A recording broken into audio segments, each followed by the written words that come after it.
Hola amigos, un nuevo día estamos aquí con todos vosotros para compartir un muy interesante tema que se nos plantea en el día de hoy, como es el interesante tema, a la redundancia, de ¿fue Pedro el primer papa?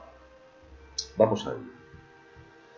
Al frente de la Iglesia Católica Romana está el Papa de Roma, obviamente. Este hombre, de acuerdo con la doctrina católica, es la cabeza de la Iglesia y sucesor del apóstol Pedro. De acuerdo a esta creencia, Cristo eligió a Pedro como el primer papa, quien entonces fue a Roma y sirvió en este puesto durante 25 años. Comenzando con Pedro, la Iglesia Católica Romana reclama la sucesión de papas hasta el día de hoy, y sobre esta creencia está constituida la fundación de la Iglesia Católica en su totalidad. Popularmente se cree que papa, la palabra papa, es un acrónimo. Para quien no sepa lo que es un acrónimo es una sigla, una abreviatura, constituida por las iniciales o primeras letras de varias palabras. Entonces, la palabra papa es un acrónimo, una reunificación de siglas o primeras letras latina de la palabra papa, que son las siglas corresponden a las palabras Petri Apostoli Potestatem Accipiens, que significa el que sucede al apóstol Pedro. Por eso vemos que están las cuatro letras. Petri, A, o sea, Petri sería la letra P, Apostoli sería la letra A, Potestatem sería de nuevo la letra P, y por último la palabra Accipiens, donde tendríamos la última A, y se nos formaría la palabra papa. Este término de papa fue usado desde el siglo III después de Cristo para referirse a los obispos en el Asia Menor, y desde el siglo XI es exclusivo del romano pontífice, del obispo de Roma. Este término se halló por primera vez, el término papa, en la catacumba de San Calixto, en el año 296 después de Cristo. Era una catacumba referida al Papa Marcelino, pero el título de Papa se utilizó o se empezó a utilizar a partir de San Julio I en el año 337 hasta el 352. Desde Pedro, considerado el primer Papa, hasta el actual Papa que tenemos ahora, el Papa Francisco, y hablo en el mes de mayo del año 2014, han sido 266 papas los que han tenido la Iglesia Católica. En cuanto a la base que los católicos utilizan para afirmar el dogma del papado, podemos ver algunas cosas. Yo ahora los datos que os voy a dar son los datos que ellos utilizan para reafirmarse en que es bíblico que exista el oficio papal. Primero, según ellos, Jesús le da un nombre especial a Pedro y le llama Kefas, que era roca en arameo, traducida al griego como Petros, y de ahí deriva la palabra Pedro, el cual señalaría la futura misión del apóstol. 2. En los listados de los apóstoles, los evangelistas siempre lo nombran en primer lugar, a pesar de no haber sido el primero en recibir la llamada de Jesús, incluso utilizando el título de el primero. En Mateo 16, de los versículos del 13 al 20, Jesús hace entrega a Pedro de las llaves del reino de los cielos y se refiere a él como la roca sobre la cual fundaría la iglesia. Después de la resurrección de Jesús, pues nuevamente el Señor le menciona su papel cuando le dice: apacienta mis corderos, apacienta mis ovejas, donde apacentar en términos bíblicos es gobernar. Por ello, según en el apartado número 5 de lo que estamos mirando, en el punto número 5, según la visión católica o de la Iglesia Católica, el Evangelio reflejaría la voluntad de Jesucristo de que sus discípulos permanecieran unidos bajo la dirección de Pedro, a quien Jesucristo dio ese nombre solemne. En los Hechos de los Apóstoles, este sería el sexto apartado, Pedro toma la iniciativa para elegir al sucesor de Judas. Punto número 7. Fue el primero en salir a hablar después de la venida del Espíritu Santo el día de Pentecostés. Punto número 8 y último. El primero también fue en hablar en el Concilio de Jerusalén ante los apóstoles sobre lo ocurrido en casa de Cornelio en defensa de la predicación a los gentiles.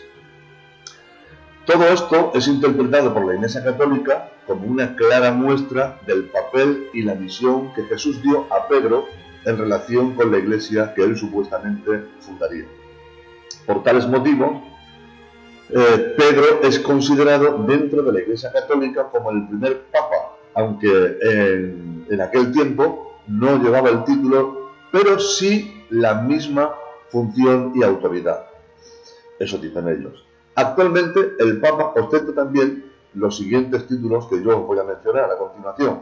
Primero, obispo de Roma, vicario de Cristo, sucesor del príncipe de los apóstoles, príncipe de los obispos, pontífice supremo de la Iglesia Universal, primado de Italia, arzobispo y metropolitano de la provincia romana, siervo de los siervos de Dios, padre de los reyes, pastor del rebaño de Cristo y soberano del Estado de Ciudad del Vaticano. Ahí es nada los títulos que él se atribuye. Ahora voy a hablar acerca de los poderes que el Papa posee.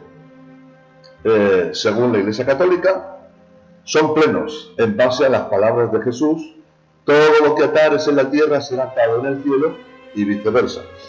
Las expresiones atar y desatar que se utilizan en esas palabras del Señor están tomadas de la terminología de las escuelas rabínicas de aquel entonces, porque recordemos que Jesús era judío y hablaba para gente judía, y esas expresiones que él utilizaba están tomadas de las escuelas rabínicas, posiblemente de Hillel o de Shammai.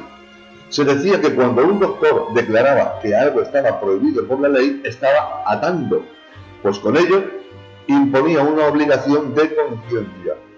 Y de quien declaraba que algo no estaba prohibido, se decía que desataba.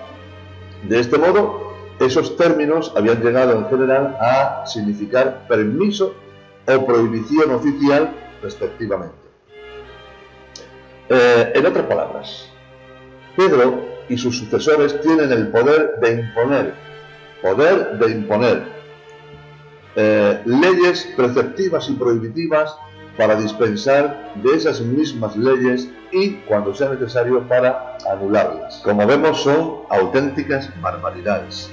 Pero yo digo, ¿enseñan las Escrituras realmente que Cristo haya ordenado a un hombre por encima de todos en la Iglesia? ¿Reconocieron los cristianos a Pedro, el supuesto Papa? ¿Lo reconocieron como tal? La respuesta a estas dos preguntas es un rotundo no. Para los católicos, pero los católicos, mejor dicho, a los católicos romanos se les enseña que Pedro era tan superior a los otros discípulos que la iglesia entera fue edificada sobre él. El versículo que usan para apoyar esta declaración es el de Mateo 16-18, donde está escrito, en palabras del propio Jesús: mas yo también te digo que tú eres Pedro, y sobre esta roca edificaré mi iglesia, y las puertas del Hades no prevalecerán contra ella. Sin embargo, si tomamos este versículo en su contenido correcto, podemos ver claramente que la iglesia no fue construida sobre Pedro, sino sobre Cristo. En los versículos anteriores, Jesús preguntó a sus discípulos sobre lo que decían los hombres acerca de él. Y le respondieron: pues Señor, unos dicen que eres Juan el Bautista, otros dicen que eres Elías, otros dicen que eres Jeremías, y otros dicen que eres alguno de los profetas. Y el Señor les preguntó: ¿y vosotros quién decís que soy yo? Y ahí es cuando Pedro le dice: tú eres el Cristo, el Hijo del Dios viviente. Y Jesús le responde: tú eres Pedro. Y ahí hay un juego de palabras, porque Pedro, la palabra que el Señor expresó era la palabra Petros, que significa una masa rocosa de la gran roca de fundación, o sea, la gran verdad que Pedro confesó, ¿vale? O sea, tú eres Pedro es la gran verdad que tú estás confesando, es la roca sobre la que yo voy a edificar mi iglesia. La roca sobre la cual la verdadera iglesia es edificada era conectada con la expresión que Pedro dejó decir: tú eres el Cristo. Y así la verdadera fundación sobre la cual la iglesia está construida no fue sobre Pedro, sino sobre el propio Cristo. Las Escrituras también enseñan claramente que había una igualdad dentro de los miembros de la iglesia de Cristo, de la cual Cristo es la cabeza, como dice Efesios 5:23, porque Él es el marido de la cabeza, o sea, porque el marido es cabeza de la mujer, así como Cristo es cabeza de la iglesia, la cual es su cuerpo y Él es su Salvador, no el Papa. Jacobo y Juan, junto con su madre, fueron a hacerle una petición singular al Señor. Y es que cada uno de ellos se sentara a la derecha y el otro a la izquierda. ¿Y esto por qué? Pues porque en los reinos orientales, los dos ministros principales del Estado, segundos en autoridad tras el monarca, eran sentados uno a la derecha y otro a la izquierda. Bien, si la declaración católica fuera verdadera, Jesús les hubiera contestado: ya he otorgado ese derecho a Pedro, y que no pensaba crear sitio para nadie en su izquierda. Pero sin embargo, he aquí la respuesta de Jesús. Y le dijo el Señor: sabéis que los príncipes de los gentiles se enseñorían sobre ellos, y los que son grandes ejercen potestad sobre ellos. Eso está en el Evangelio de Mateo, en el capítulo 20, de los versículos 20 al 26, y en el Evangelio de San Marcos, en el capítulo 10, versículo del 35 al 43. Bien, en otras palabras, Jesús dijo a sus discípulos que no debían actuar como reyes. Ellos no fueron llamados para ponerse coronas, sentarse en tronos, ni asemejarse a los reyes gentiles. Pero todas estas cosas las ha hecho los papas a través de los siglos. En esta declaración, nuestro Señor dice claramente que ninguno de ellos debe ser grande sobre los demás, derribando así la teoría del primado de San Pedro. Por el contrario, les enseñó la igualdad, negando claramente los principios que involucran el tener a un papa reinante sobre la iglesia como el obispo de obispos, ¿vale? El hecho de que debieran haber igualdad entre los apóstoles se ve también en el capítulo 23 de Mateo, versículos del 4 al 10. En este pasaje, Jesús amonestó a sus discípulos contra el uso de títulos como el de padre, porque la palabra papa significa padre, y también rabino o maestro, que no llamaran a nadie en la tierra así, les dijo el Señor, porque uno es vuestro Padre, el cual está en los cielos, porque uno es vuestro Maestro, el Cristo, y porque todos vosotros sois hermanos. Ciertamente la idea de que uno de ellos debiera de ser exaltado a la posición de Papa está en desacuerdo completo con los textos que acabamos de citar. Hay además otros versículos que indican muy claramente quién es la verdadera roca de la fundación. Sabemos con entera seguridad que no fue Pedro, pues este mismo declaró que Cristo era la roca de fundamento. Él, en su primera epístola universal, primera de Pedro, en el capítulo 1, en los versículos 4 y 5, y luego en el versículo 7, dice así: acercándonos a él, piedra viva, desechada ciertamente por los hombres, mas para Dios escogida, preciosa. Versículo 5. Vosotros también, a la iglesia le dice, como piedras vivas, sed edificados como casa espiritual y sacerdocio santo para ofrecer sacrificios espirituales a Dios por medio de Jesucristo. Versículo 7. Para vosotros, pues, los que creéis en Él, es precioso, pero para los que no creen, Jesús es piedra, roca. La roca que desecharon los edificadores ha venido a ser cabeza del ángulo. También dijo el apóstol a los líderes israelitas en Hechos 4, versículos 11-12, que Jesús es la piedra reprobada por vosotros los edificadores, la cual ha venido a ser cabeza del ángulo, y en ningún otro hay salvación, porque no hay otro nombre bajo el cielo dado a los hombres en que podamos ser salvos. reprobada por vosotros, los edificadores, pero aprobada por Dios. La iglesia fue construida sobre Cristo, el cual es el verdadero fundamento, y no hay otro, como lo dice más claramente todavía el apóstol Pablo en 1 Corintios capítulo 3, versículo 11, donde dice, porque nadie puede poner otro fundamento que el que está puesto, el cual es Jesucristo mismo. ¿Amén? Bueno, pues yo creo que vamos bien. Es obvio, por lo que llevamos visto hasta ahora, que los discípulos no tomaron las palabras de nuestro Señor cuando dijo, sobre esta roca edificaré mi iglesia, como que estaba exaltando a Pedro para ser un papa. Pues 2 capítulos más adelante le preguntaron a Jesús acerca de quién sería mayor en el reino de los cielos. En el capítulo 18 de Mateo, versículo 1, le puede comprobar. Si anteriormente Jesús hubiera declarado a Pedro como aquel sobre el cual se había de edificar la iglesia, si este verso probara que Pedro habría de ser el Papa, entonces los discípulos hubieran sabido naturalmente quién era el mayor entre ellos y no lo hubieran preguntado. Es cuestión de lógica. Compararemos más de cerca de Pedro con los papas y veremos concretamente que Pedro pues no fue papa. Primero, esto para empezar, Pedro era casado y esto rebate por completo la postura católica acerca del celibato clerical. El hecho de que Pedro fuera un hombre casado no armoniza la posición católica de que el papa debe de ser soltero. Las escrituras son claras y nos dicen que Pedro tenía suegra, porque Jesús sanó a la suegra de Pedro. Naturalmente, Pedro no podía tener suegra si no estuviera casado. Sin embargo, algunos tratan de explicar esta discrepancia diciendo que Pedro dejó a su esposa, que dejó de vivir con ella. Si fue así, entonces su esposa lo dejó. ¿Y por qué? ¿Fue acaso incompatibilidad de caracteres? ¿O tal vez él la dejó a ella?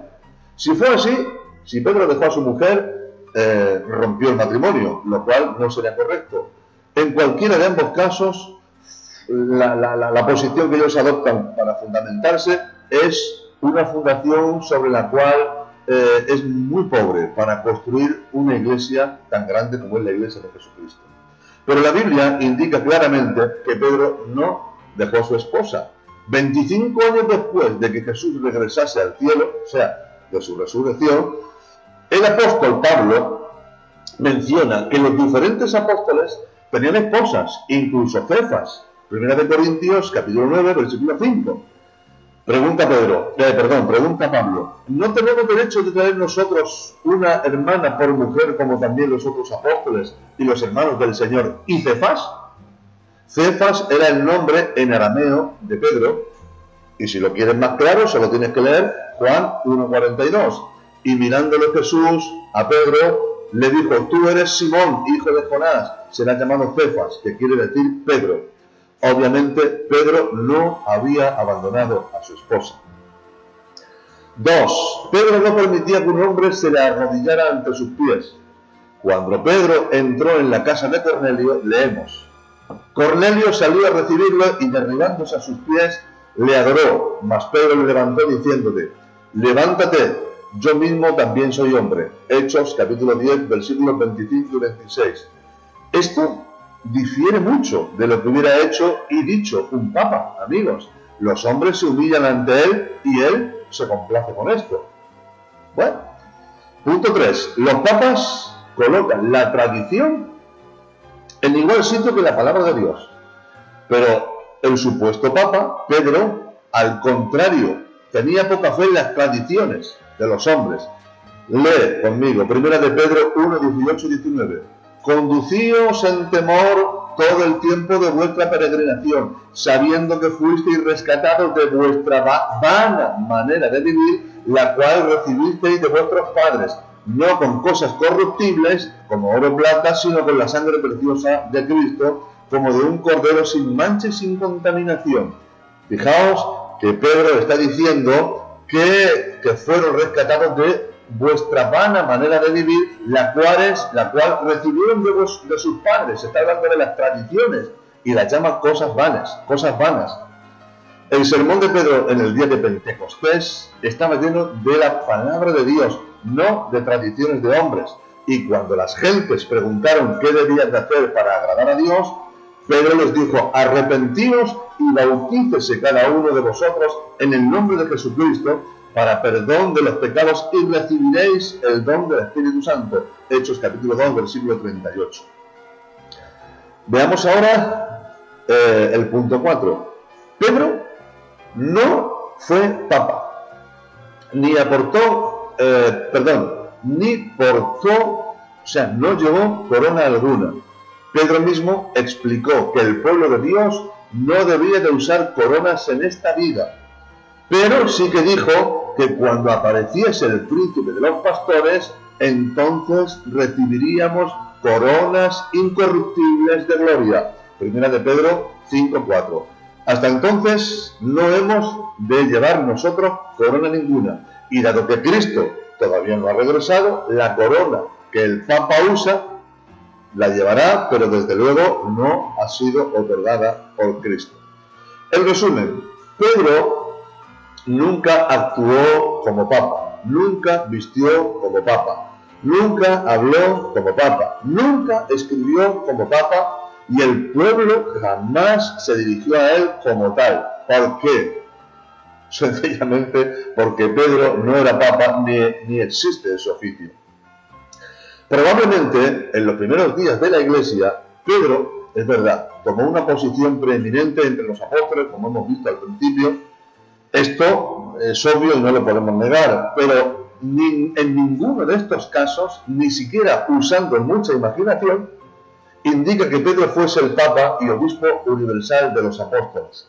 Aunque aparentemente Pedro tomó el sitio más sobresaliente del apostolado en un principio, Pablo, años más tarde, es quien parece haber tenido el ministerio más notorio como escritor del Nuevo Testamento. Por ejemplo, Pablo escribió 100 capítulos en el Nuevo Testamento con 2.325 versículos, mientras que Pedro solo escribió 8 capítulos resumidos en 2 cartas con solo 166 versículos. De modo que el ministerio de Pablo tuvo un mayor alcance y fue muy superior al ministerio de Pedro. En Gálatas 2:9, Pablo escribió de Jacobo, Pedro, que es Cefas, y Juan, y le llama columnas de la iglesia cristiana. Pero Pablo pudo decir: en nada he sido menor que los sumos apóstoles, aunque yo no soy nada. Estaba diciendo, es verdad, las columnas de la iglesia son ellos tres, Pedro, Juan y Jacobo. Pero en 2 de Corintios 11:5 y 12:11, Pablo dice que él no ha sido menor en nada a esas columnas. Pero si Pedro hubiera sido el sumo pontífice supremo, el Papa, entonces ciertamente Pablo hubiera sido algo menor que Pedro. Obviamente no fue este el caso, nada. Y nadie reclamó a Pablo que dijera tal cosa. Luego en Gálatas, capítulo 2 y versículo 11, leemos que Pablo le llamó la atención a Pedro porque lo que estaba haciendo era un acto de hipocresía, porque predicaba gracia, cuando estaba con los judíos, practicaba la ley y judaizaba. Y cuando Pablo se da cuenta, le dice: tú eres un hipócrita y lo que haces es de condenar. De esto podemos deducir que Pedro no era considerado como un papa infalible. Fue Pablo el apóstol de los gentiles, según Romanos 11:13, en tanto que el ministerio de Pedro fue encaminado hacia el evangelio de la circuncisión, o sea, los judíos. Así lo dice en Gálatas capítulo 2, versículos 7 al 9. Este solo hecho parece prueba suficiente de que Pedro no fue obispo de Roma, como se enseña a los católicos, porque Roma era una ciudad gentil. Es fácil la deducción. Todo esto es sumamente significativo, especialmente cuando consideramos que el fundamento total del catolicismo está basado en la declaración de que Pedro fue el primer obispo romano. Se pretende que Pedro fue a Roma. Este es otro importante punto que quiero destacaros y vais a ver qué cosas más curiosas. Como digo, quieren hacernos creer que Pedro fue a Roma en el año 41 después de Cristo y que fue martirizado en el año 66. pero ni tan siquiera existe la menor prueba de que Pedro estuviera en Roma. ¿Qué cosas, eh? Al contrario, es evidente en el Nuevo Testamento que estuvo en Antioquía, en Samaria, en Cesarea, en Jope y en otros lugares, pero nunca dice que Pedro estuviese en Roma. Esta es una extraña omisión, especialmente cuando recordamos que Roma era la capital del imperio y se la tenía como la ciudad más importante del mundo. Sin embargo, dicen los católicos romanos que Pedro fue martirizado, que sufrió el martirio allí en Roma, después de un pontificado de 25 años. Vale. Si aceptamos el año 66 después de Cristo como la fecha del martirio del apóstol Pedro, esto indicaría que fue obispo de Roma entre los años 41 hasta el 66, que son los 25 años que dicen los católicos que Pedro estuvo como pontífice en Roma. Pero, mira, en el año 44, Pedro se hallaba en el concilio de Jerusalén, se lo tienes que mirar en Hechos capítulo 15. Cerca del año 53, Pablo se reunió con él en Antioquía, míralo en Gálatas 2:11. Cerca del 58, Pablo escribió su carta a los cristianos de Roma, en la cual envía saludos a 27 personas, pero ni siquiera mencionan a Pedro. Imagínate a un misionero, a un apóstol escribiendo a la iglesia de Roma, saludando a 27 miembros principales y sin mencionar al pastor. Esto sería algo muy fuerte para él. Entonces, y resumiendo, con un estudio profundo de las Escrituras, encontramos que Pedro no fue obispo de Roma, que no fue el primer papa y que el oficio de Roma, o mejor dicho, que el oficio de papa no fue instituido por nuestro Señor Jesucristo. Con lo cual, queridos amigos y queridos hermanos, creo que ha quedado sobradamente demostrado que Pedro no fue el primer papa. Dios os bendiga y hasta el próximo vídeo.